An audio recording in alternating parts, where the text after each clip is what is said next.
kepada Allah Subhanahu wa taala dengan melaksanakan suruhan-suruhannya dan meninggalkan segala larangannya.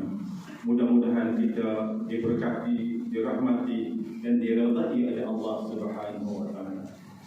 Ikhwani muslimin, alhamdulillah pada malam ini kita selesai menunaikan salat gerhana bulan.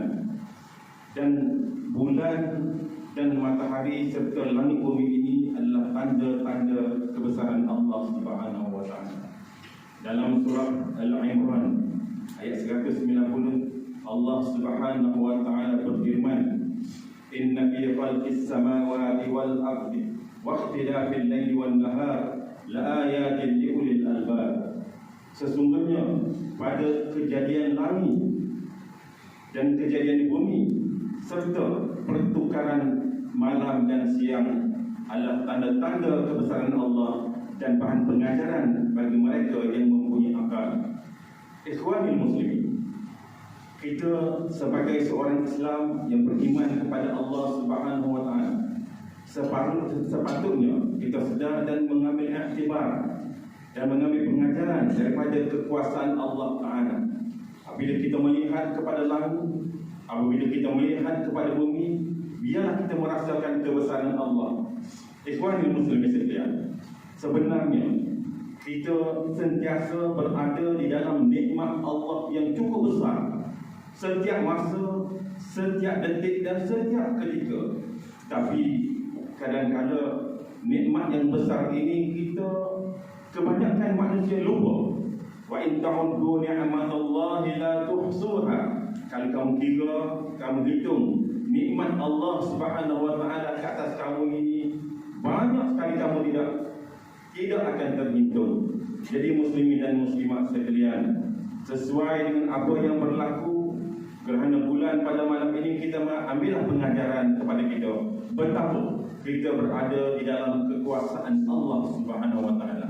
Allah Taala lah yang mengurus segala urusan hidup kita. Biarlah diri kita ini berserah kepada Allah Taala dan hati kita benar-benar patuh kepada Allah Subhanahu wa taala dengan melaksanakan suruhan-suruhannya. Dengan peristiwa seperti ini berlaku, sepatutnya keimanan kita kepada Allah Subhanahu wa taala bertambah dari sehari ke sehari. Bertambah kepatuhan kita kepada agama Allah Subhanahu wa taala. Ingatlah, walaupun kita melihat kepada langit pada hari ini yang begitu teguh, bumi yang begitu perkasa, satu masa nanti Allah Ta'ala sebut di dalam surah Al-Qiyamah ayat 6, 7 dan 8, فَإِذَا بَرِقَ الْبَصَرُ وَقَصَفَ الْقَمَرُ وَجُمِعَ الشَّمْسُ وَالْقَمَرُ.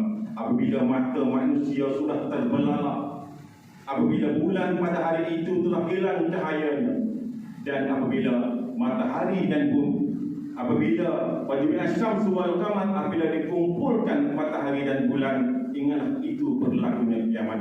Walaupun pada hari ini kita melihat bumi yang begitu gagah, langit yang begitu hebat, satu masa nanti Allah Ta'ala janji, Allah Ta'ala sebut bahawa kemusnahan akan berlaku. Sebelum kemusnahan ini berlaku, ambillah pengajaran daripada apa yang telah disampaikan oleh Rasulullah sallallahu alaihi wasallam, yang disampaikan melalui ulama. Mudah-mudahan kita beroleh kejayaan dunia dan akhirat. Barakallahu li wa lakum fil Qur'anil 'azim wa nafa'ani wa iyyakum bima fihi minal ayati wa dzikril hakim wa taqabbal minni wa minkum tilawatahu innahu was-sami'ul 'alim. Aqulu qawli hadza astaghfirullahal 'azim li wa lakum wa lisa'iril muslimina wal muslimat wal mu'minina wal mu'minat fa ya fawzal mustaghfirin wa ya najatat taibin.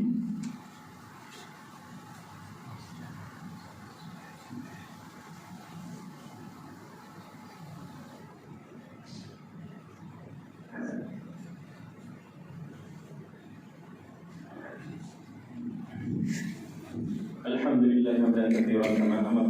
Asyhadu an la ilaha illallah wa asyhadu anna Muhammadan 'abduhu wa rasuluh. Allahumma shalli wa sallim ala sayyidina Muhammad wa ala alihi wa sahbihi al-barak. Amma ba'd. Fa ya ibadallah, ittaqullah.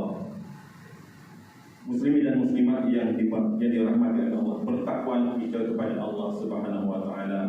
Banyaklah kita kepatuhan kepada Allah Subhanahu wa taala. Marilah kita tanya diri kita, setakat hari ini yang kita duduk di dalam nikmat Allah Subhanahu wa taala apa sumbangan kita kepada agama, sejauh mana pengamalan kita daripada syariat agama, dan sejauh manakah sunnah Nabi yang telah kita amalkan, yang kita mengaku dalam asyhadu an la ilaha illallah wa asyhadu anna Muhammadar Rasulullah. Ikhwanil muslimin, sebelum bumi ini dihancurkan, perbanyakkan sunnah Nabi sallallahu alaihi wasallam.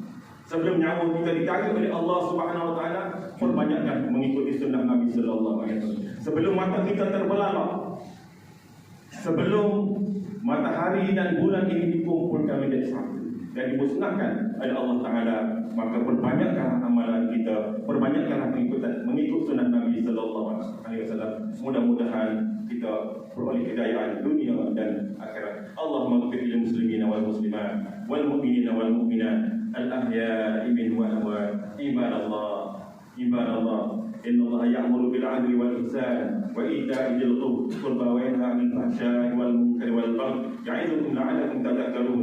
Wadhkurullaha al-'azima yadhkurukum washkuru 'ala ni'amihi yazidkum was'alu min fadlihi wa dzikrullahi akbar wallahu